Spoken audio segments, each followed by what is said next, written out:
Good evening, good evening, good evening, and welcome to Couch Conversations with the Doctors, where true health is wealth. So, welcome. It's Monday night, and it is time for Couch Conversations with the Doctors. We all welcome you to be here with us on this evening with Couch Conversations with the Doctors, and we're going to go around our esteemed panel, eight doctors that we have here. You know, the one who never wants accolades, but he's that world-renowned urologist. That's our very own Dr. Terry Mason. Dr. Mason. Good evening, and thank you, Nikki and Congressman Davis, for providing this platform. And I'm sure we'll have a very stimulating conversation tonight. And we welcome questions from the audience if they choose to send them to us. So thank you very much. And I'm grateful to be here with my other esteemed colleagues. There we go. Thank you so very much. Want to say hi to Yolanda Williams, who's here with us. She says, good evening to all. To my colleague that leaves me and goes and have fun in the sun, but he's hanging out somewhere where it's probably pretty nice as far as the weather's concerned, and there's no tsunamis. That's our very own Dr. Douglas Graham. Dr. Graham. Thank you, Nikki. You're right. Hurricanes, yes. Tsunamis, no. And I'm still having fun.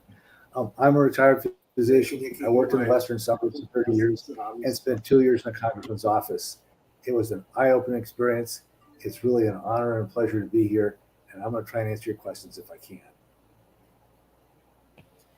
Outstanding, and thank you so very much to the guy who has the best art there is. I really call him an art connoisseur. That's our very own Joseph Harrington. Joe?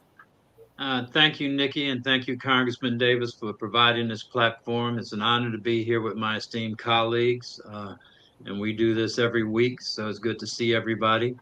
My background is primarily in public health and healthcare. Worked at 3 different hospitals. University of Illinois was the first, and went to Mount Sinai and worked at Rush for 10 years.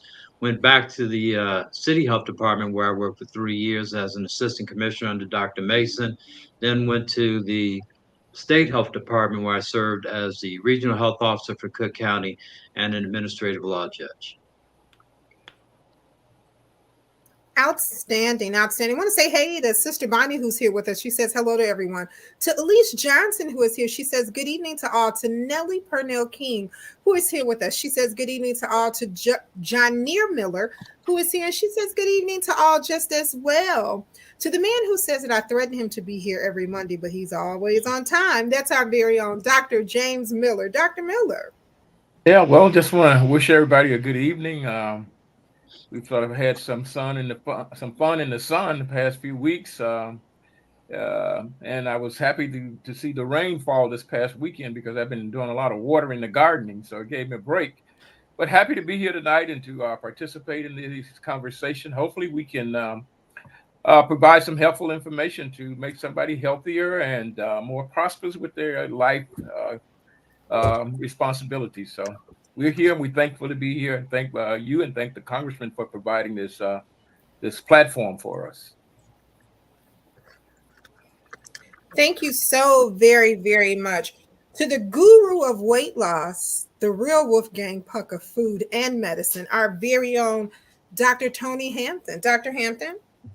So happy to be back with you guys. I am a family and obesity doc, and I love talking about wellness. I did get a chance to do a little bit of that recently in Orlando. I just got back, barely made it back because the flights were delayed. The weather was crazy, but went to a place in Orlando to talk. It was a Keto Orlando Summit, and I love being there. The likes of Dr. Ken Berry and 2 Crazy Ketos. Dr. Berry's wife, Nisha, was there, and Ben Azadi and others. And I just want to celebrate the founder. Her name is Erica Bell.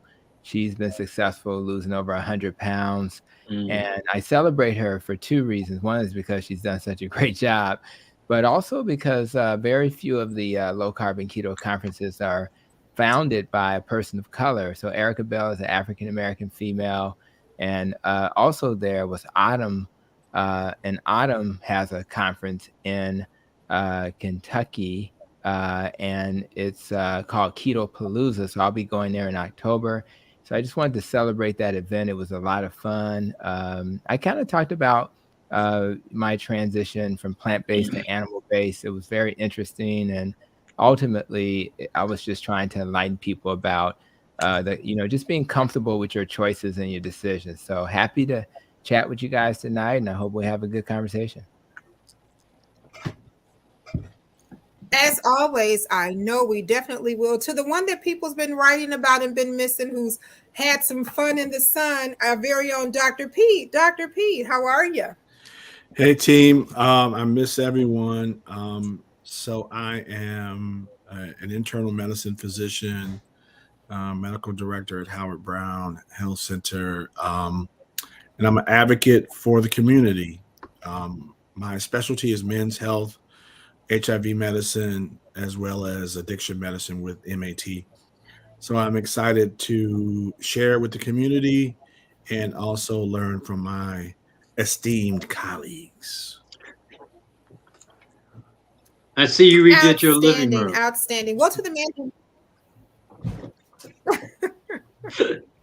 outstanding, to the man who makes this possible for us on Monday nights, to the one who teaches us that true health is wealth, our very own Congressman of the Illinois 7th Congressional District, Congressman Danny K. Davis.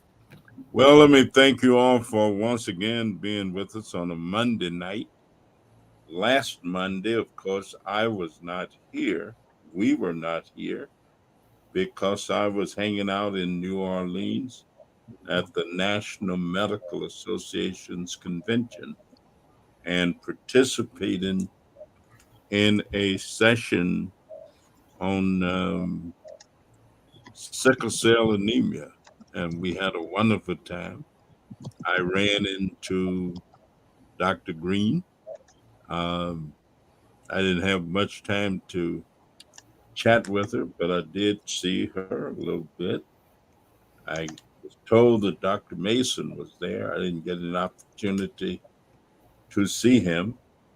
But while I was there, I did not have one shot of gumbo, not one sip, uh, anything, because I was in a hurry and I did a little traveling this weekend.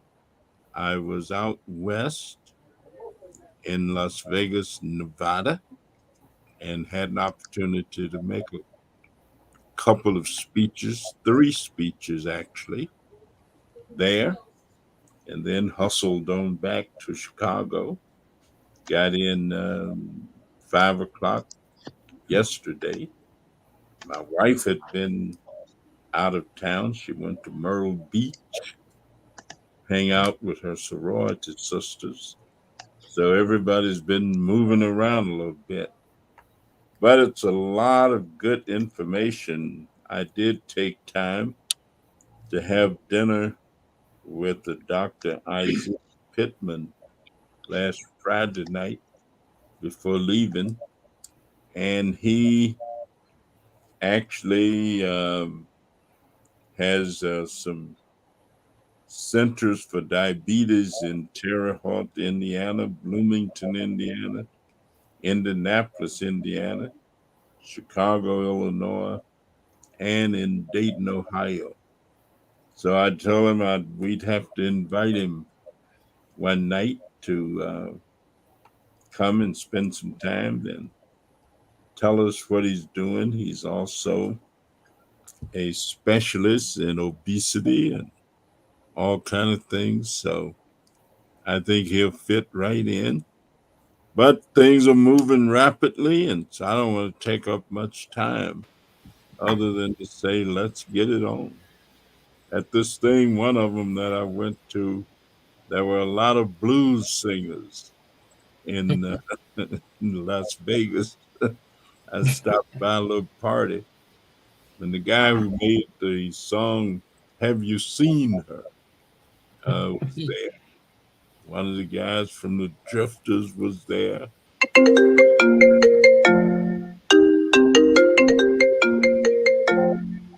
had I don't know where that person came from, but they had themselves a wonderful time.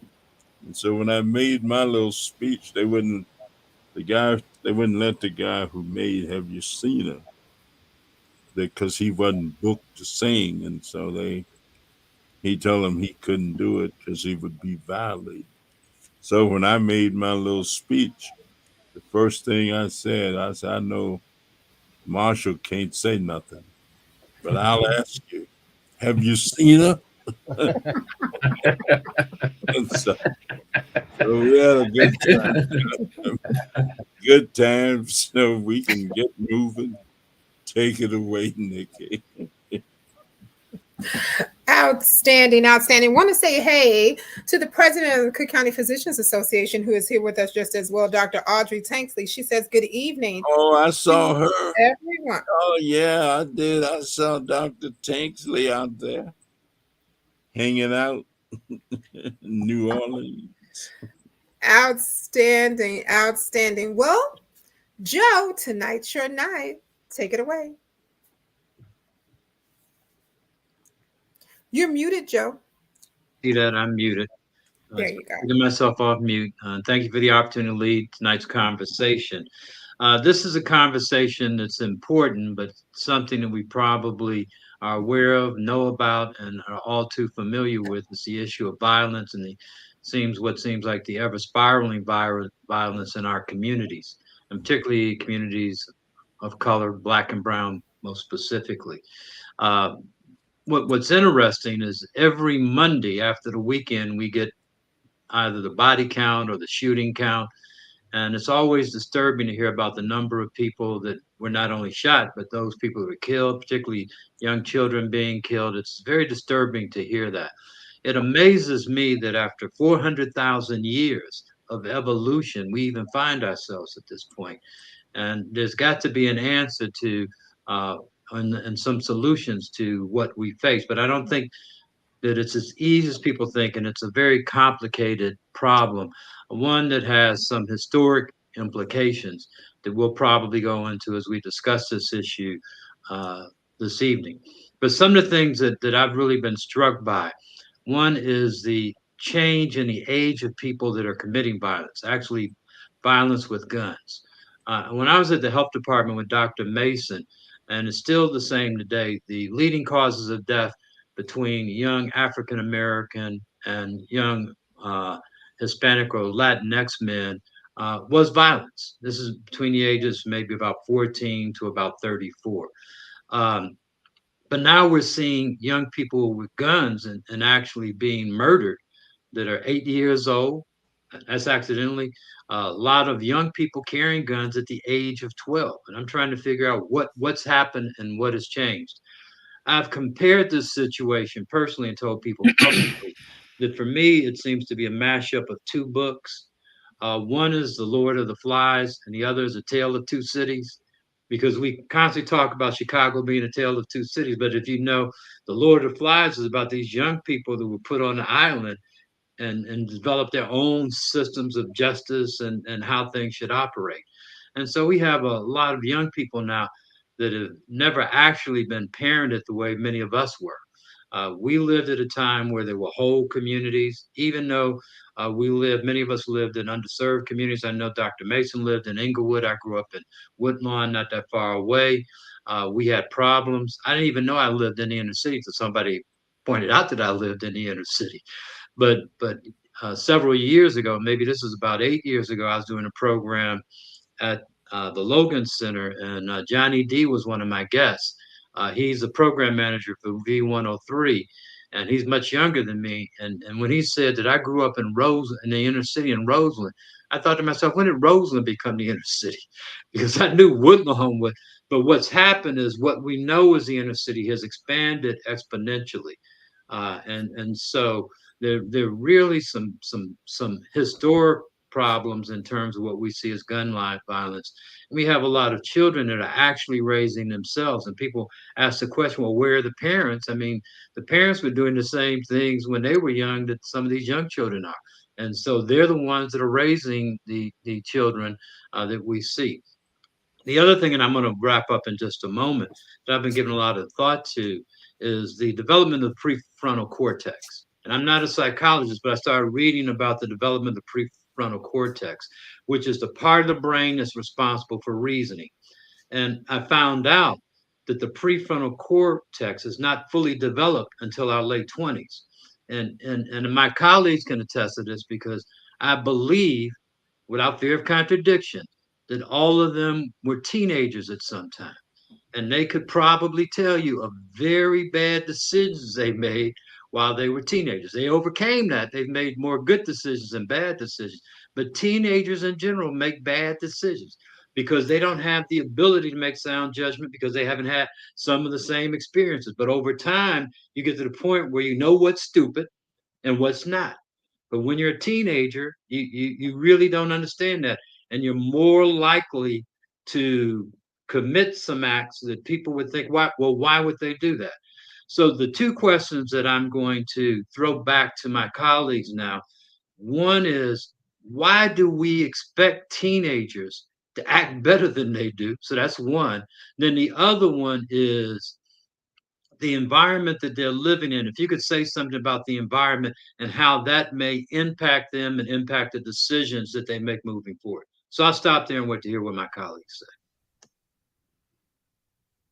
I'll get us started. When I think about violence, I actually, think about the time my brother and myself, Dr. Pete, spent in New Orleans. And, it was the first time that I experienced violence. I grew up on the West Side, ironically, and never really experienced a lot of violence except for that one time when somebody stole my bologna sandwich and my bread coming from the store. I was a little kid, and they put me in the basement of the building. So I'm knocking on the door, and when you're in Chicago, those rats and everything else, you're thinking about the whole time. So, but I never experienced violence until I ended up in New Orleans, and I was robbed at gunpoint in New Orleans after coming out from a club. Everybody was there. It didn't seem to matter.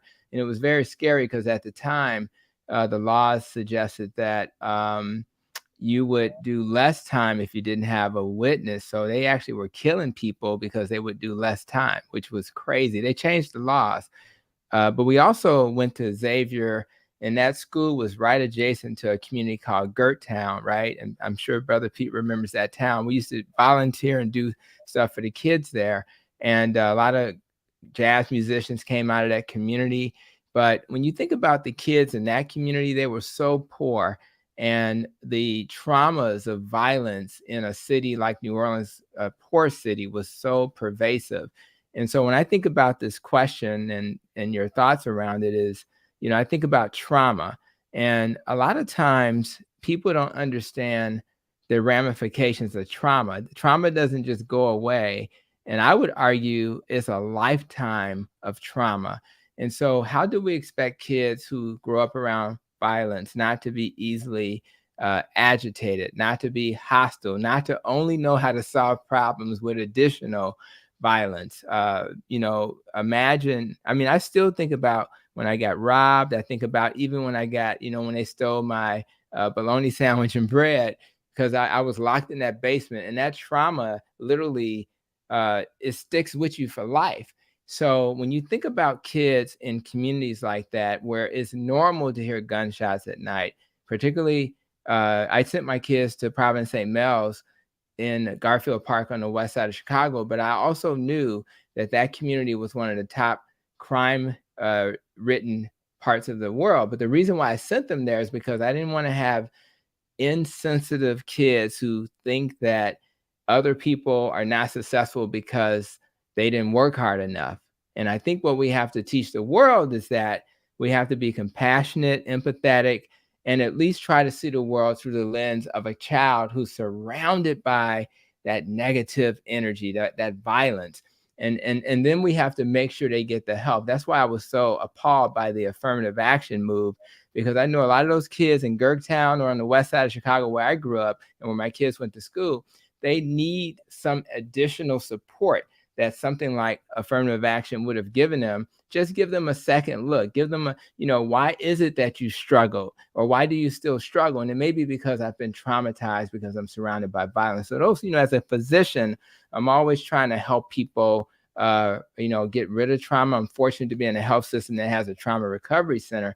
But I would argue, and I would bet a lot of money, that most people who need that support never get it.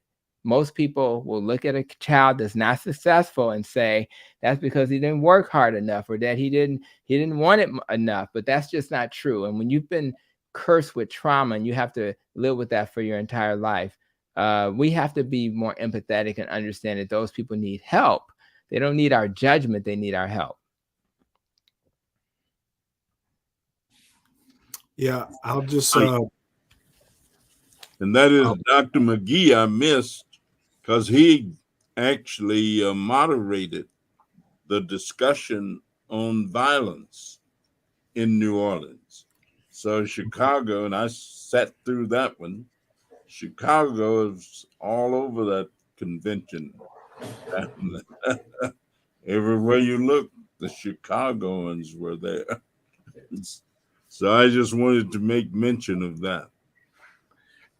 Yeah. So I agree with Dr. Hampton. I grew up in a very I would call very blue collar neighborhood, southeast side of Chicago, right near the steel mill. And I mean, I realized the how I got to be where I am is one, by the grace of God, but then two, by an entire village. And I can remember a distinct picture where men were present all over my neighborhood. They were the little league coaches. They were outside watering grass. They were present. And so I remember a saying that when men stand up, boys will sit down. And I remember getting chased by gang members, but when we would hit a certain block and it was a bunch of men outside, they reversed. Now, I'm not insinuating that the problem is that simple, because I think since that time, there's a lot of other variables that's involved now. One is the destruction of the Black family, right? Where the men aren't present. That is a key ingredient for disruption of any. It's almost like taking the CEO out of an organization. That's where the vision, that's where not insinuating that the moms, clearly moms out of operational people, right? They take the vision and put it into place, right? But we need fathers back in these homes. And maybe fathers don't mean your biological father. Maybe it means somebody that's willing to assume that role. Maybe it doesn't mean a consistent role. Maybe it means that during the early years, it might be Uncle Bubba. Then all of a sudden it becomes a little league coach. Then all of a sudden, but I'm saying, I think the absence of Black men in our families, and then I think the onset of social media. I think social media has isolated us. You know, when you look at the movie Facebook, I can't think of the name of the movie, but the whole premise was to bring people together, right? Say, oh, I get to see what this person is doing and that person is doing, but it really separates us, because now I can exist in this bubble that is really fake. It's not you're not really connected to me, right? The real connection happens when there's accountability. When if I tell you, hey Jimmy, how you doing in school?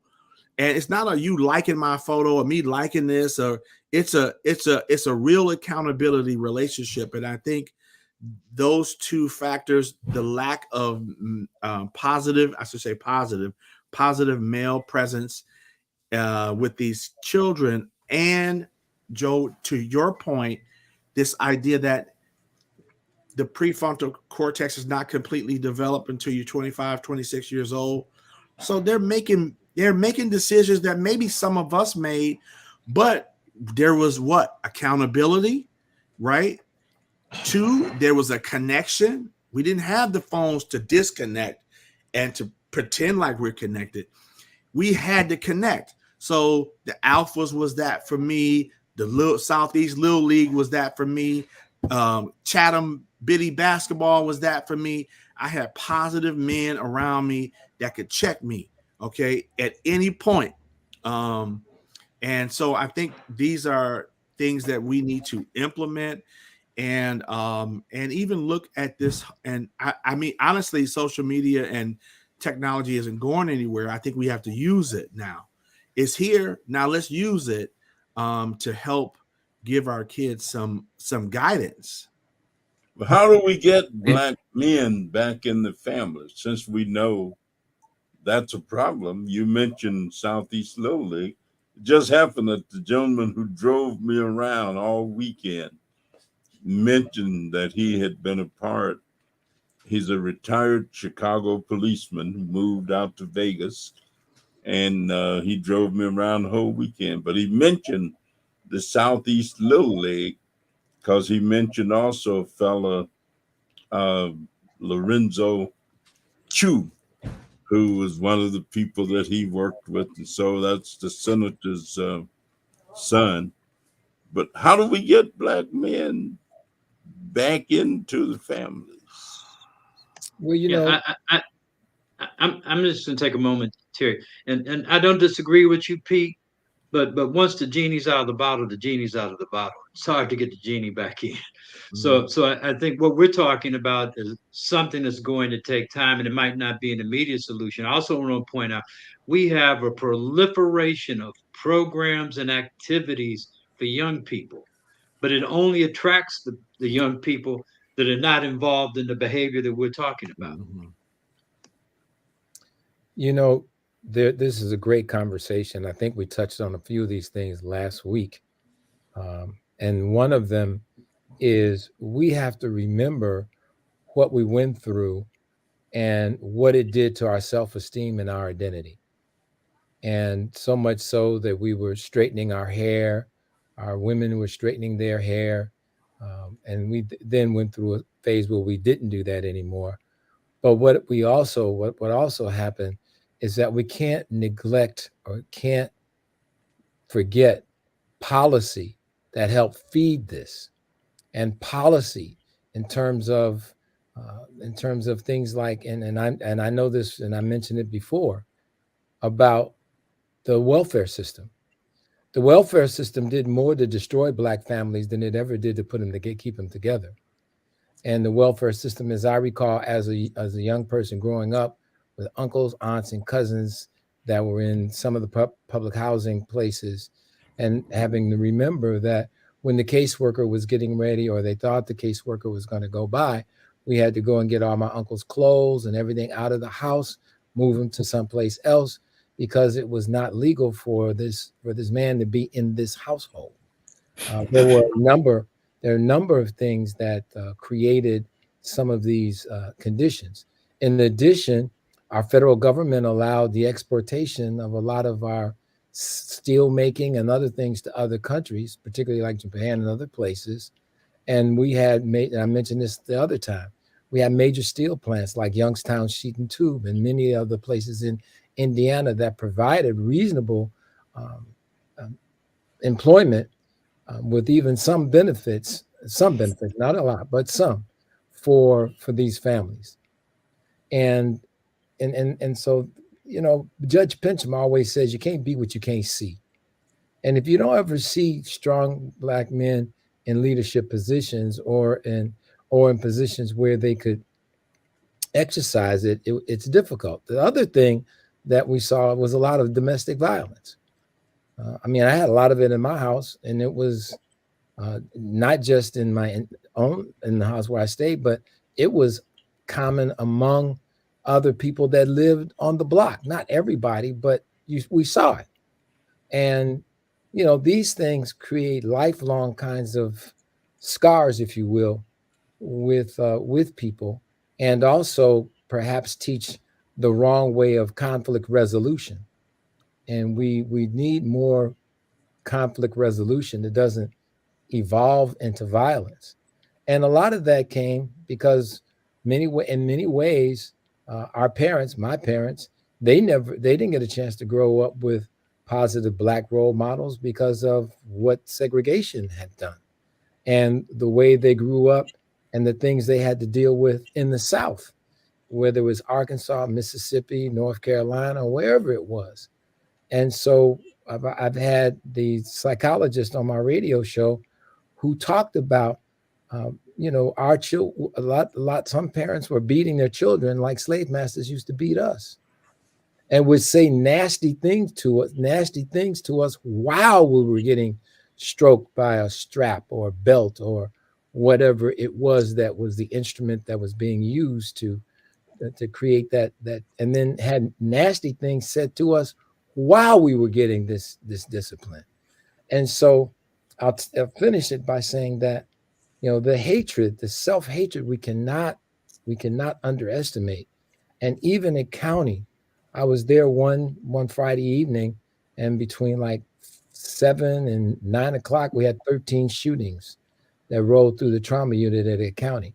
And the trauma unit at county, we had to go so far as to insert bulletproof glass in the trauma unit, as well as to have armed cook, sheriff's police in the trauma unit, because what would happen if the people that shot somebody found out that they weren't dead, they wanted to come to the trauma unit where they were and finish the job.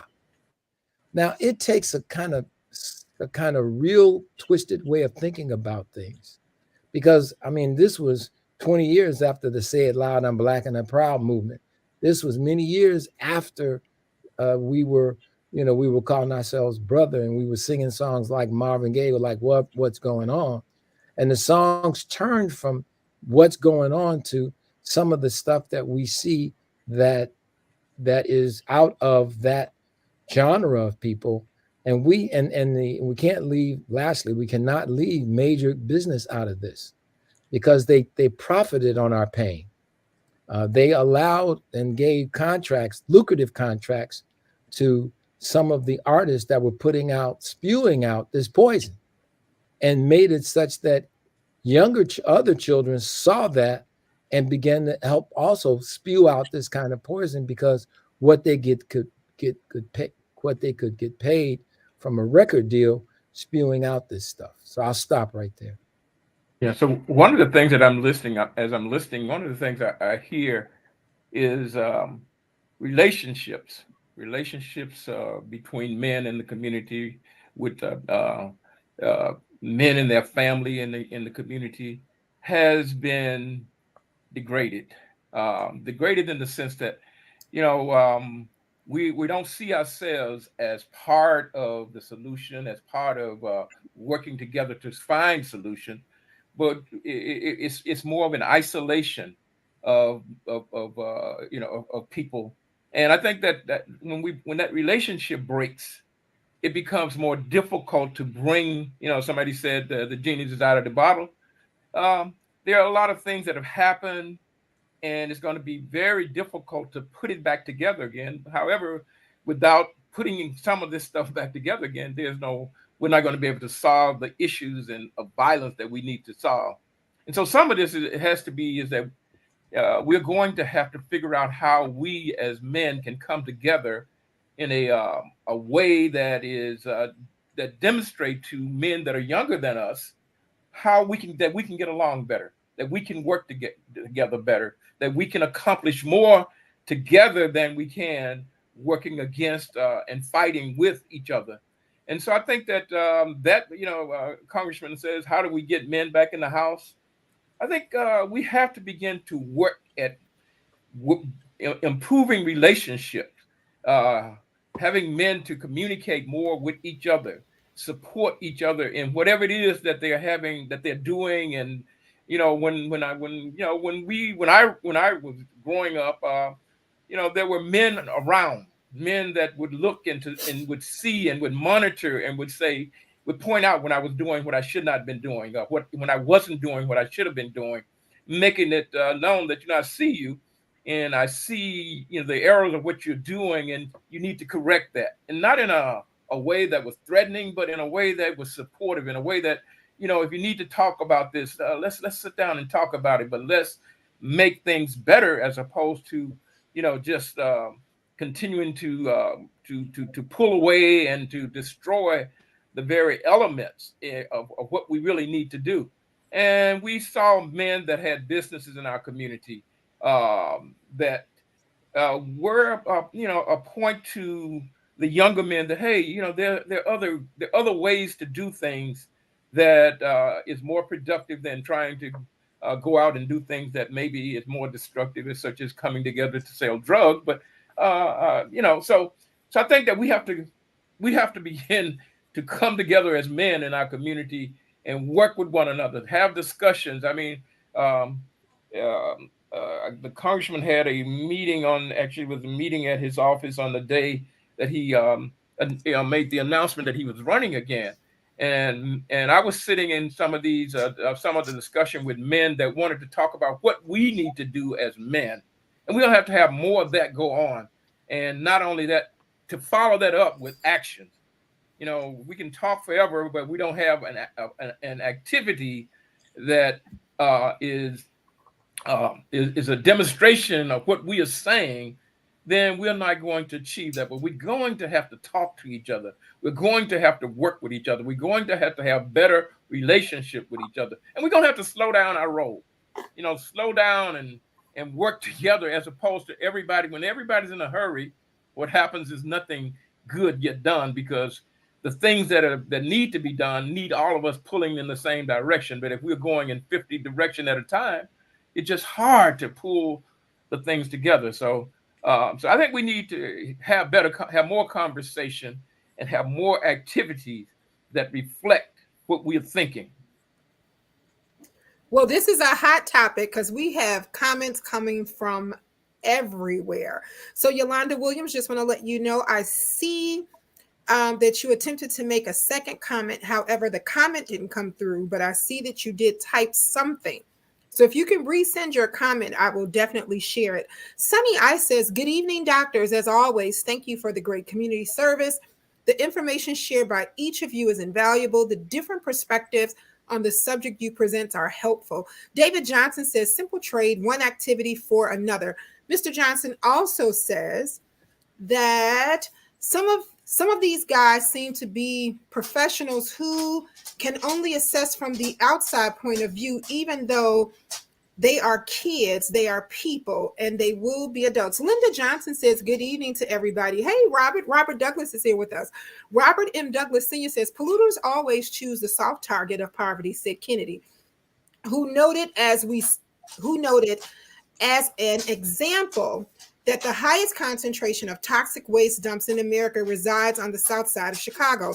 Robert Douglas also says, Congressman Davis, I was the speaker of your first second chance employment breakfast.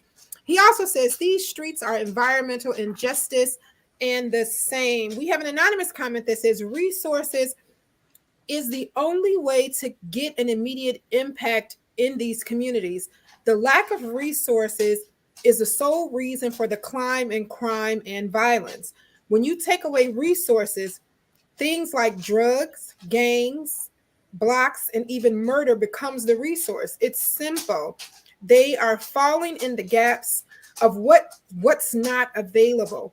If there are resources, the family structure would protect those resources against hoodlums and thugs. They won't let them take their only options away. Yolanda Fields says, well, Linda Johnson says, yes, you're right, Dr. Pete. Robert Douglas also says, I never had a mentor and I'm 50.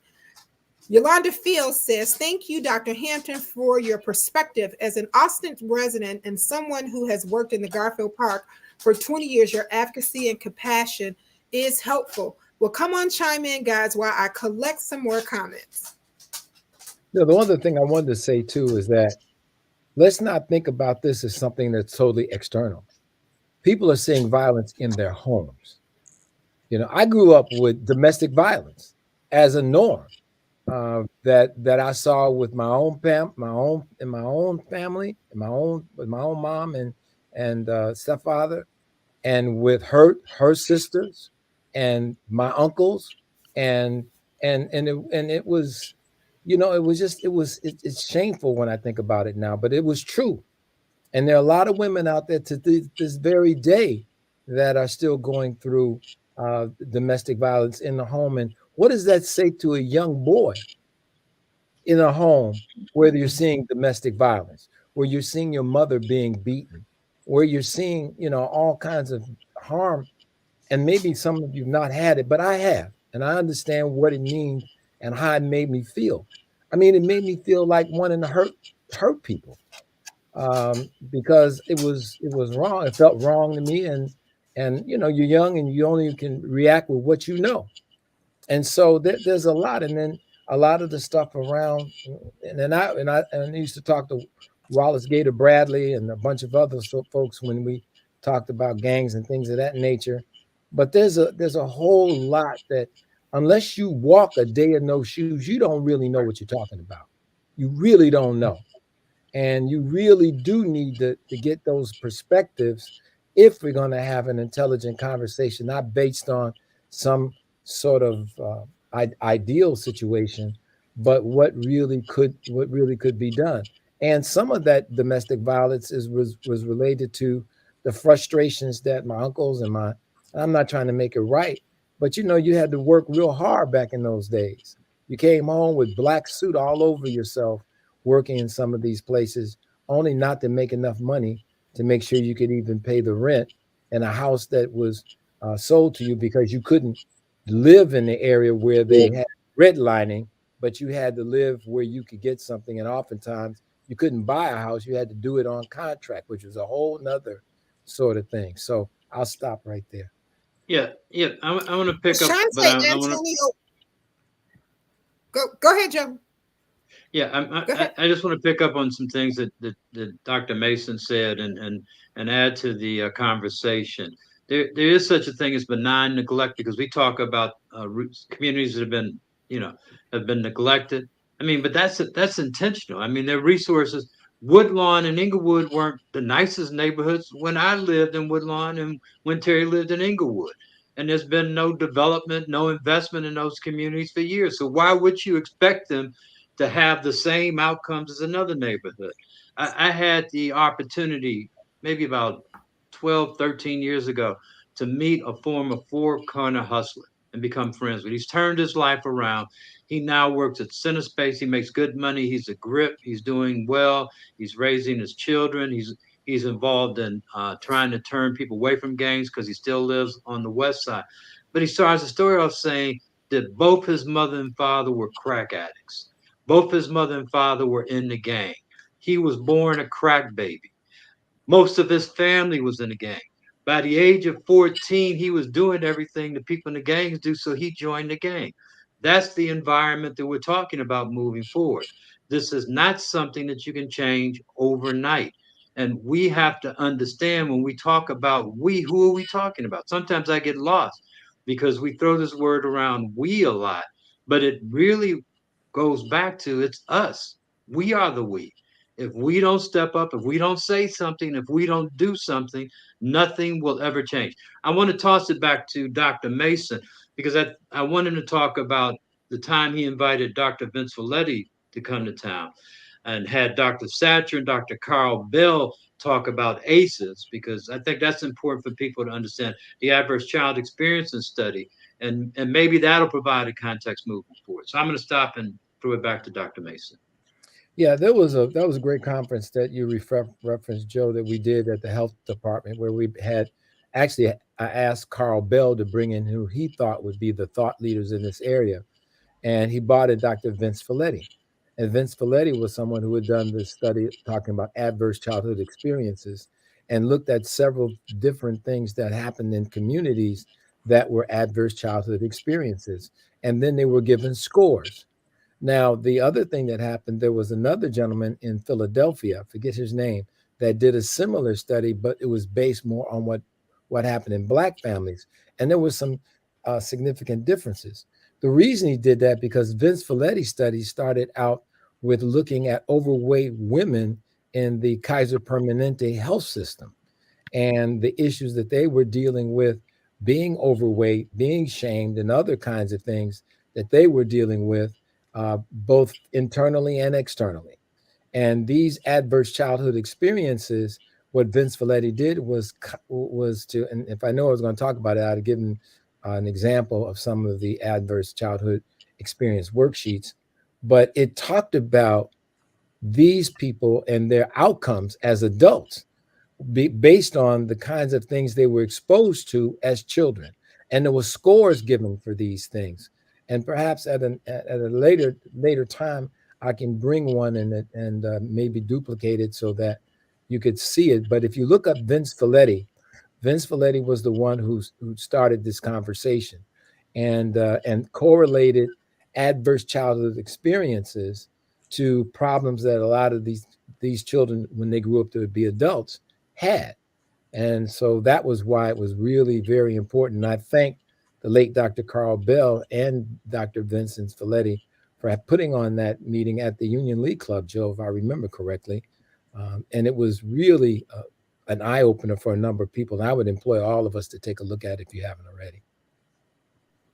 I'll comment real quick, Nikki. I know you want to get to the chat, but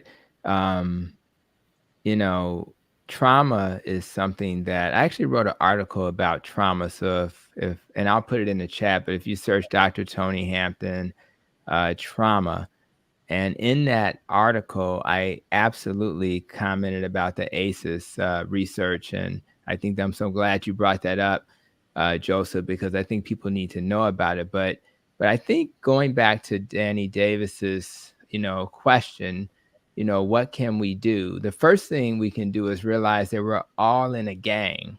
Okay. Now, my gang when I was a kid was my family. And then I got a little older and I started playing tennis. So I joined the Garfield Park tennis team gang, and I was in that gang. And then I was blessed to have Barry Batson, Officer Barry Batson was exactly what Brother Pete was saying, somebody that was a father figure, because I didn't have a father at home. And being in that gang helped me to stay on track. And then I went to college, and that's when I met Pete, and I joined the Alpha Phi Alpha gang. So that gang was important because it taught me not only to have the confidence to run for different offices like junior class president, but it also, just allowed me to understand why it was important to go into Gergtown, we talked about earlier, and actually volunteer my time to be a role model for the kids in that community. But when it comes to Danny Davis's question, what can we do? I think a lot of it is we don't have to reinvent the wheel. And as a leader in a large healthcare system, whenever they're asking me to figure something out, I immediately say, has it been figured out already? Right. And sometimes a simple Google search, which is what I just did, I literally have these organizations that popped up. One is called Fathers Incorporated. And what they do is they connect the nation's leaders to the needs of Black fathers. That was established in 2004. Fathers, and then another one called the Dad Gang. So we shouldn't be afraid of that term. They're on a mission to change the way people view Black fatherhood. So, and then there's another one called the Black Fathers Foundation, an organization on a mission to provide resources that enable Black men to effectively raise children and strengthen families. The Dope Black Dads is another organization. And the last I'll comment on is the Dear Fathers organization. So my whole point is, if those organizations currently exist, they've thought through these issues, they've vetted them, they've tried A, B, and C, I would love to see resources go to those organizations. And then we, bridge the gap by making sure people who are not aware of those organizations are more aware, because a lot of this is marketing and awareness. So if there are dads out there, there's some good dads out there. And if they are aware that these organizations exist, or they're trying to find a spot for their kids, we need to make the world aware of those organizations. So I would kind of start there. Let's not reinvent the wheel, because when they put me in a leadership role, they really didn't care about, just what you thought. They said, what you gonna do? And what I did, and what I try to do as a leader, is I don't want to waste time trying to reinvent the wheel when there's already people or resources out there that can help us achieve our goals. Outstanding. Thank you so much. So Shante Antonio Brown says, Reverend Clarence Lumumba James Sr. wrote a book that asked the question, are we dealing with a lost generation or a left generation? And if lost, who lost them? And if left, who left them? Well, Sergeant Brown is here with us, and he says he has a question. And I think he has a great panel to ask this question to. So before the end of the night, we're going to make sure that we answer this particular question for him. But he says, this is the question that I get all the time. Why do doctors push medication more than natural health remedies? So we thank you for that question. And this is a panel that actually attack those kind of questions all the time. Well, Robert Douglas says, once again, you all want to know who or what I had around me. Then he also comments and says, children support reform. Wow, we've done charter school athletics of the Chicago Park District accountability. Dr. Tanksley actually kind of sends a little message back to Sergeant Brown, and she talks about many doctors have the knowledge of natural remedies. And she talks about that with him, and she tells him there's so many recommend that are taught in Western medical schools. So we'll actually get back to that question just as well. I do see your messages in reference to me being frozen at one time and the congressman being frozen. We were both frozen at one time. So we're just trying to get that tech stuff together. I was frozen with my mouth open. You probably caught me yawning, and the congressman looked down for something and his frame got frozen. So we're just frozen right now, but we're working on it. It's technology. Sergeant Brown also says in the 15th district, I'm originally from Memphis. I'm a DJ in the Memphis. Bobby Blue Bland. I don't think he's trying to. I think I think we have the congressman's audio back up, but he is still just frozen in time. So we'll get that fixed shortly. Back to Sergeant Brown. I didn't know that you were a DJ over in Memphis. We're gonna have to find some stuff for you to do here in Chicago. He also talks about stating that that is something in the food that young men may be eating that may be causing this or making them to commit violent crimes. Audrey also says she agrees with Dr. Mason, the welfare system and the war on drugs. Linda Johnson talks about, I remember hiding things as well, Dr. Mason. So I probably missed what Dr. Mason said about hiding some things, but Linda Johnson definitely agrees with you. So come on, Joe, keep us going. This is a hot topic and we don't have much time left. So we may have to finish some of this on next week. And I see your comments and trust I'm going to try to get to all of them. Well, yeah, I want to acknowledge the fact that there's a lot going on, but it's prophylactic is best. That means it may contain something for a while, but it doesn't. It's just like a lot of diseases. There are diseases you can't cure. You can manage the disease, but you can't cure. This, I think, we can get ahead of, but it's going to take us time. And I want to acknowledge someone that I met several years ago, Charlie Wilson, not Uncle Charlie, but the Charlie Wilson on the west side of Chicago, who was the founder of an organization I've become very fond of, a small organization. It's grassroots, men making a difference, based out of North Lawndale. They do a lot of good work. And we need to hold up those organizations that are really boots on the ground, working with young children and communities across the city of Chicago. Because if we think things are bad, if we didn't have them, things would be even worse. So I just wanted to lift up organizations like Men Making a Difference. You know, real quick, there was one of the things I was on the plane when I was going all the way to the NMA convention. I was on the plane with another gentleman. I'll say this is very quick. One of the things that was very good about that time was an organization called Junior Achievement. I don't know if many of you were involved with Junior Achievement, but it was one of those things where the business people came out and they mentored, and we met at the park districts or wherever they could meet. And you had to put together a company, they showed you what it was to have a company, how you had to put your papers together. And I mean, not real complex, but basic stuff. And you came up with a product and you made the product, they help you make the product. John Johnson from Johnson Products was one of the many sponsors of that, along with other people. And they help leverage their companies. And you had to come up with the name of the company. The company was sort of incorporated. They created stock certificates because they wanted to teach us how you had to develop a company and what we could do with a lot of our energy. And then we had to raise the money, and we got it from our families, and how you had to make a sales pitch. It was really very, very important. And to your point, Joe, about the adverse childhood experiences, yes, Vince Valletta's group was a group of overweight people out of the health system. But there were other ones, the one by the brother whose name escapes me right now in Philadelphia, which was done on Black children and on Black parents, which was a bit different, but also equally as informative. So I'll stop at that.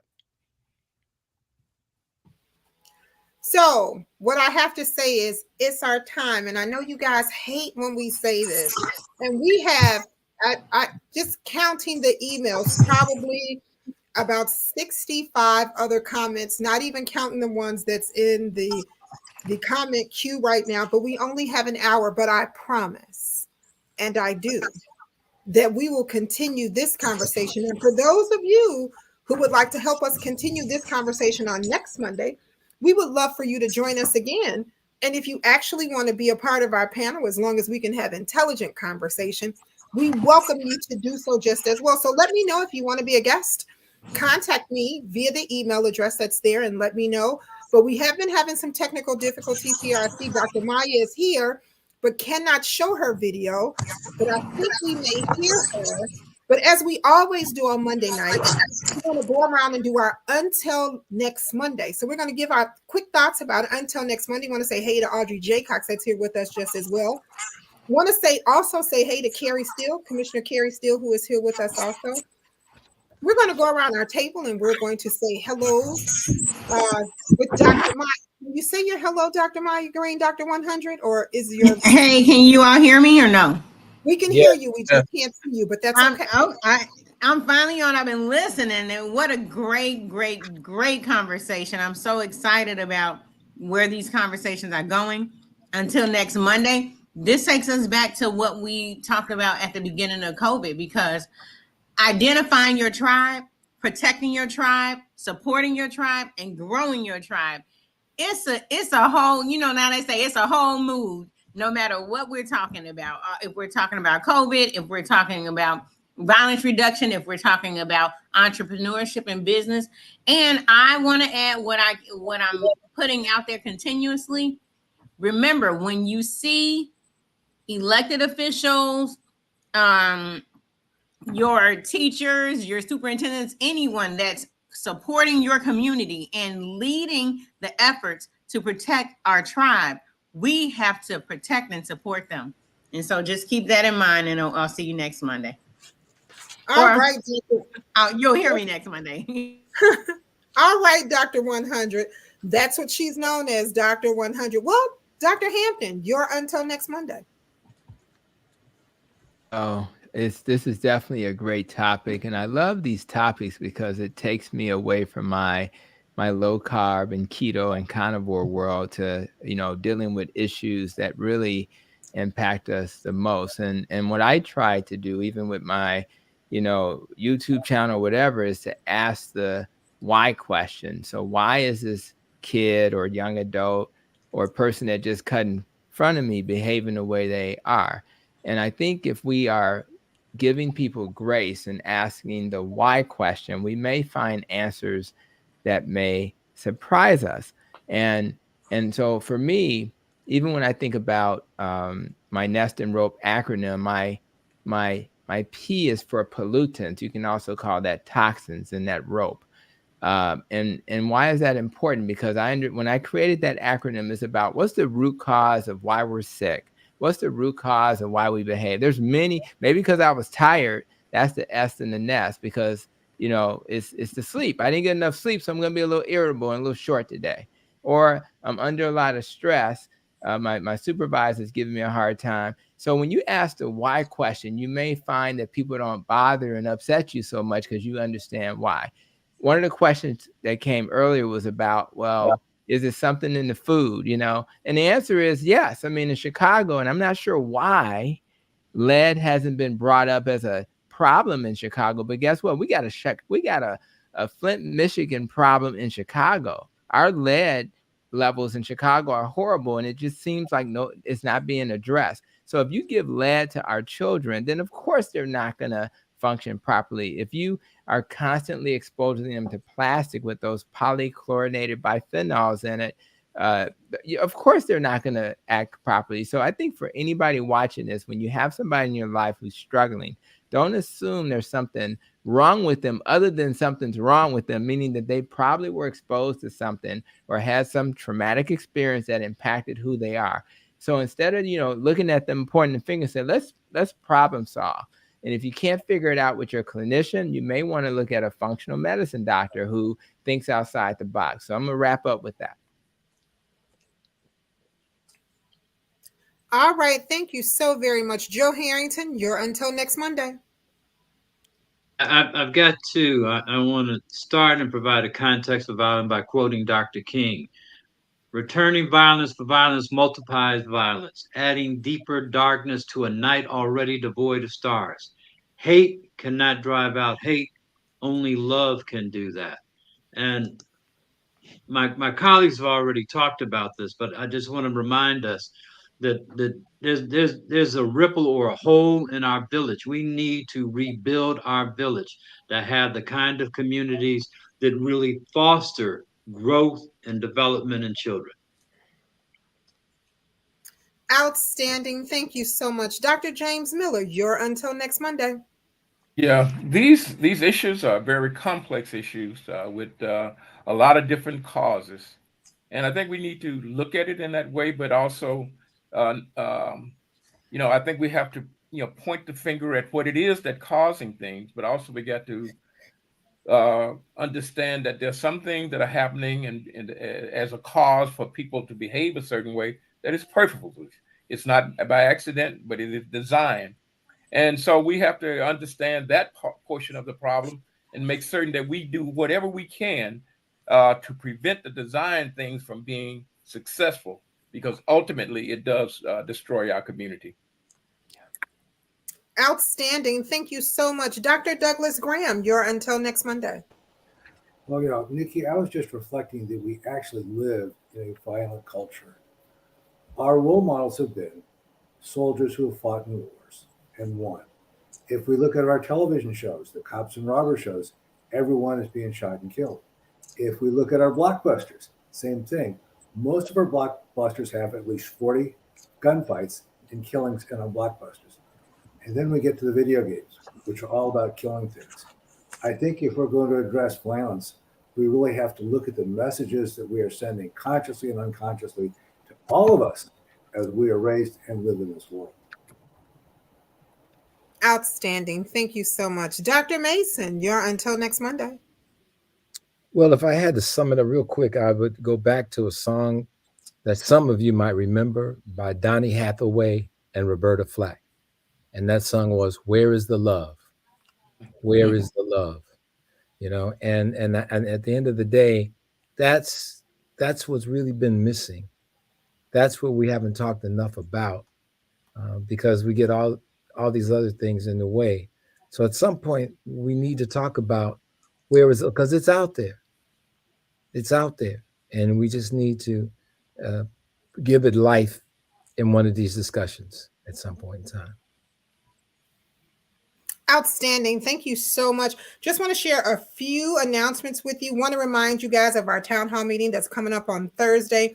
That's Thursday. Join Congressman Danny K. Davis along with Rooted in Dignity, a great organization, HSI Habilitative Systems, Rush University and Medical Center, Breakthrough Urban Ministries, the Illinois Attorney General's Office, the Illinois State Treasurer's Office, the Illinois Secretary of State, Gift of Hope, Black Men United, Dear Me Care Circle Incorporated, State Farm, the West Side Insurance Agency, Sleep Equity Project, Williams and Associates, the Illinois Funeral Directors Association, and the Illinois Select Morticians Association in a great town hall meeting called Departing with Dignity.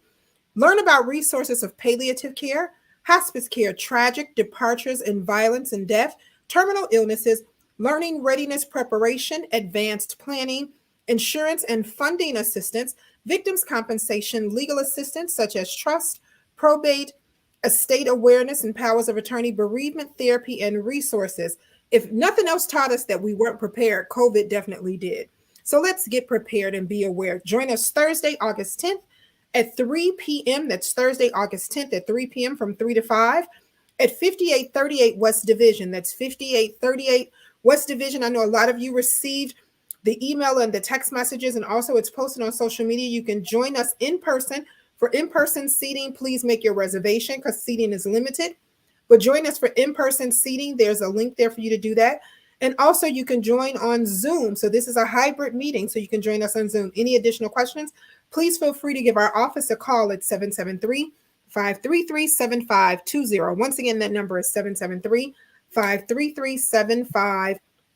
20. Don't forget the Congressman's Back to School Parade, Picnic, and World Health Day.